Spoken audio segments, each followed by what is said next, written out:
Well, hello there. Another year passed, and last year I didn't complete the whole month, which I had set out to do, but it was a good effort, and I got further in my series of horror hysteria, and I'm going to try that again this year. I told myself at the start of this year that 2024 was my year of starting a lot of projects, starting a lot of things, games, books, gaming groups, whatever, a whole bunch of things. And in 2025, I told myself I was going to finish things, I was going to end things, I was going to put a conclusion to some things. And one of the things that I want to put a conclusion to is my horror hysteria horror movie review series.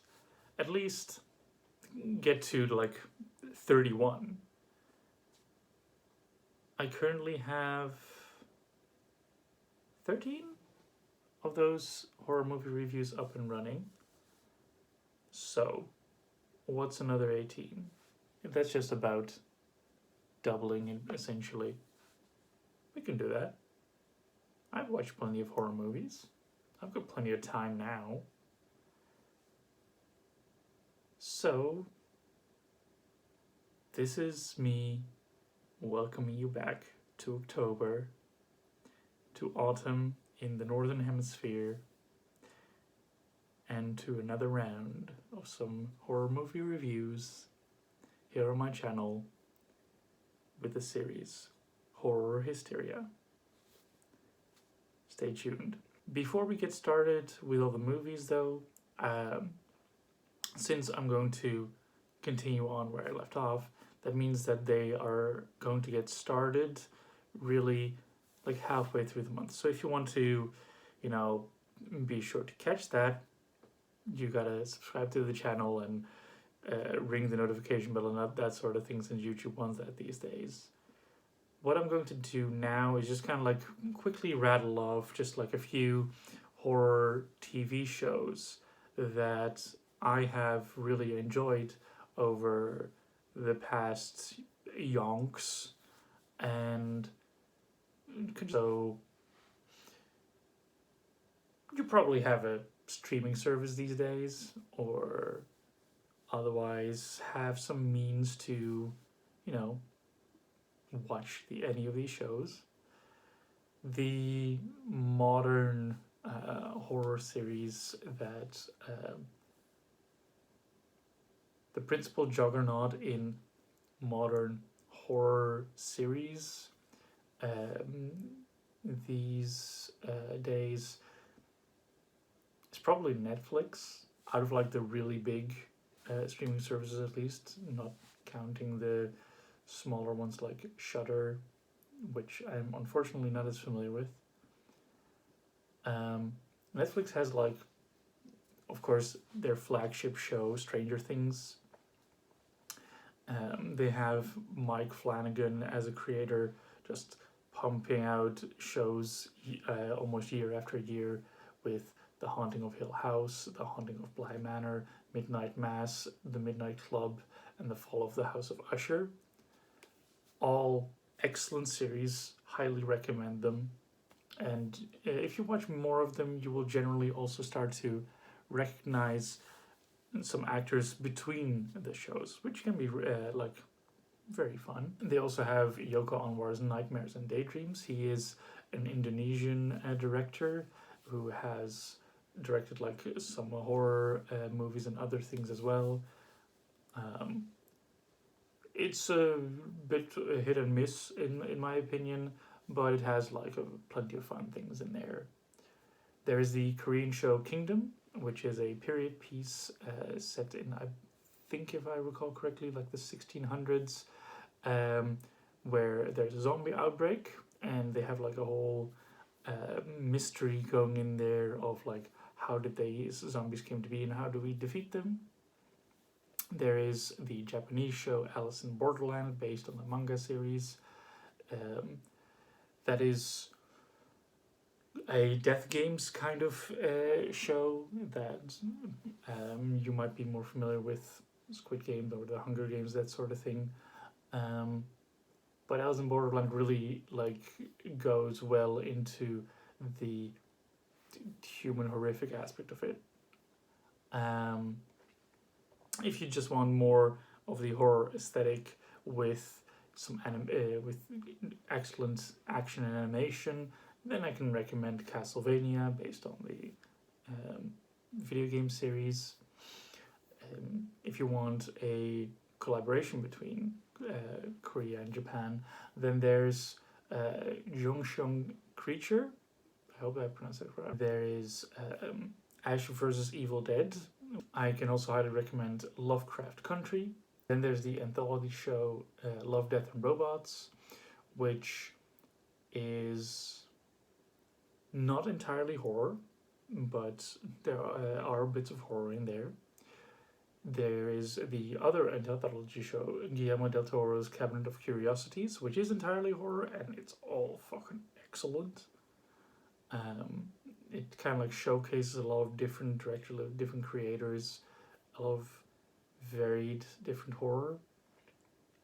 And if you want, again, a bit more of the aesthetics of horror, but less actual horror as the feeling, then I can also kind of recommend the show iZombie, which is a bit more police procedural, a little bit, some personal drama stuff, but does some really fun things with the concept of zombies. And currently, Disney Plus has The Walking Dead, which is of course the very big show.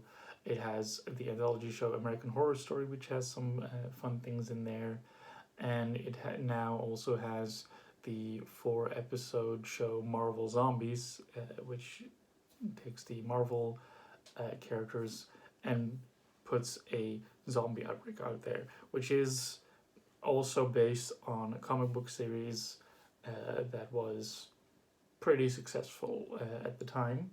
And finally, on HBO Max, they have the 15 season show Supernatural, which I can personally highly recommend. There are a bunch of hit and miss things, miss things in the middle, but you can just kind of skip that. They have Swamp Thing, which is kind of superhero horror stuff, and the newer animated show Creature Commandos, which takes some horror characters like the Bride of Frankenstein and turns them into a Suicide Squad type gang of characters. Then there's a whole bunch of anime that I can recommend here as well, mainly Parasite the Maxim, which also has a live action version called Parasite the Grey, which is not a live action adaptation of the manga or that anime, but simply takes the same concepts and simply puts them in a different setting. They put it in Korea with very different characters, a different story, but still uses the same general plot strokes.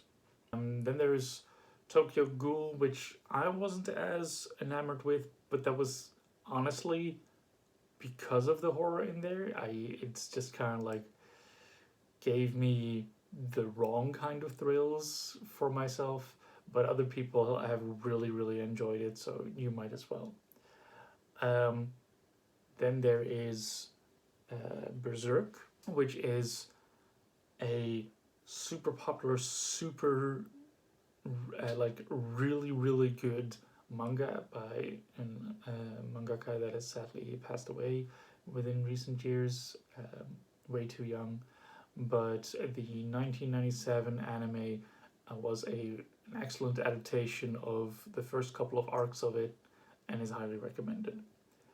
And finally, as for some lighter fare, I can also recommend Miyaruko-chan, which is more of a slice of life kind of with mixed with horror elements in there.